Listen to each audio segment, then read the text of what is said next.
ভাই জীবনে বহুত ভিডিও দেখছেন, এই ভিডিওটাও দেখেন। দেখা ভিডিওটা ভালো লাগলে একটা শেয়ার করে দিয়েন। আসসালামু আলাইকুম ইমাম সাহেব। ওয়ালাইকুম সালাম রহমতুল্লাহ বারাকাতু।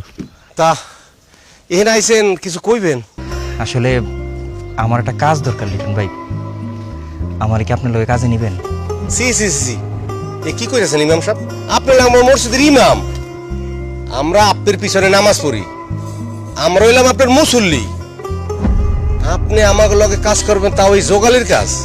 কি করবো ভাই বলেন, খুব বিপদে আছি, আমার কাজ দরকার। আপনার লোক আমার যোগালি কাজে নেন, আমার এই কাজ করতে কোনো অসুবিধা নেই। দূর হুজুর, ফালতু কথা কইেন না তো। আপনারা আমরা জীবনেও আমাকে কাজে নিতে পারবো না। আপনার মসজিদের ইমাম, আপনার কাজ হলো নামাজ পড়ানো, আপনি সেইটাই করেন। তাছাড়া আমাকে লাগে রাজজগলের কাজ আপনি করতে পারবেন না, রাজজগলের কাজ হলো অনেক কষ্ট। ভাই যত কষ্টের কামিও আমি করতে পারবো ভাই, কাজটা আমার খুব দরকার, খুব অভাবে আছি ভাই। আপনি অভাব আছেন মানে? না না, এই কথাটা আমি মানতে পারলাম না। আপনার ইনকাম তো আমার চাই 4 ডবল বেশি। আপনি যেখানে যান হেই নিত টাকা, এক গ্লাস পানি ভরে দিয়া 100 টাকা নিয়ে যান। আবার কেন আপনি অভাবে আছেন? আপনার তো আরামের শেষ নাই। নামাজ পড়াবেন আর মাস শেষ টাকাটা গুনে নেবেন, তারপরে বলেন আপনার অভাব। আসলে ফাও টাকা পাইতে পেতে টাকার প্রতি আপনার একটা লোভ হয়ে গেছে, কি তাই না? এত লোভ ভালো না ইমাম সাহেব। আপনি তো খুদ ভাই বলেন, লোভে পাপ, পাপে মৃত্যু। আমি লোভ করতেছি না লিটন ভাই, শুধু ইমামতি করে আমার সংসারটা চালাইতে পারতেছি না, এই জন্য কাজটা দরকার। আপনি আমাগো মসজিদের ইমাম হইয়া যদি আমাকে লাগে জোগালের কাজ করেন, আমাকে মান সম্মান কিছু থাকবো? আশেপাশের গ্রামের মানুষ কি ভাববো যে আপনার মনে আমরা বেতন দিলে এই কারণে জোগালের কাজ করতে আইছেন? আমাগোটা খাইয়া, আমাগোটা পইরা, আমাগো বদনাম করতে চান? লোভী জানি কোরআনকার, জান তো হেঁটে যান।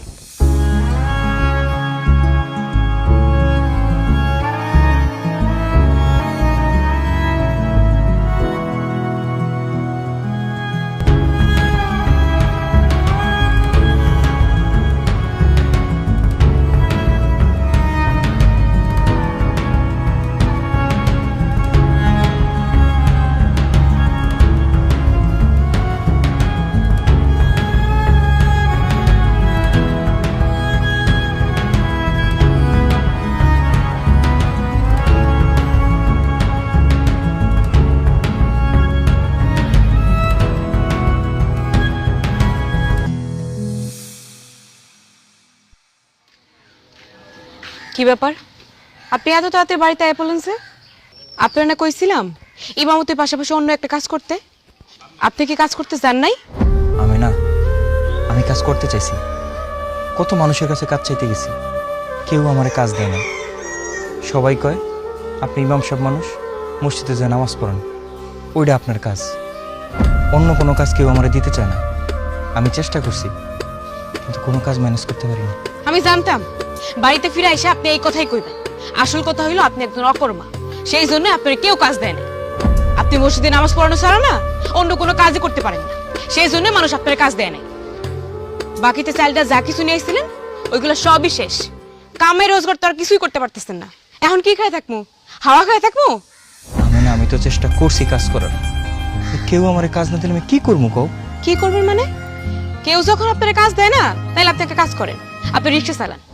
তুমি কি করলে? আমি একজন ইমাম, আমি ইমাম হয়ে রিক্সা চালাবো?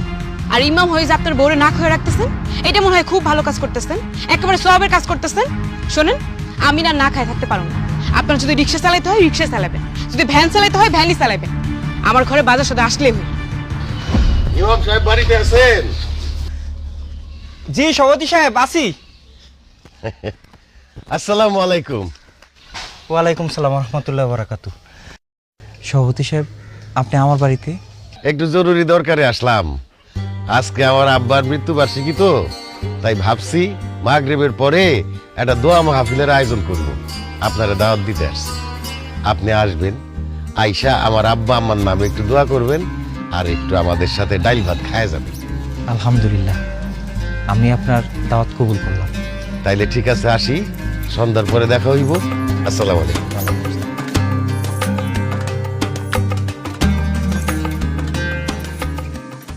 আপনি তো ঠিকই দাওয়াত পাই গেলেন, পোলা মাংস খাওয়ানোর ব্যবস্থা হয়ে গেল, আর আমার না খায়ে থাকা লাগবে।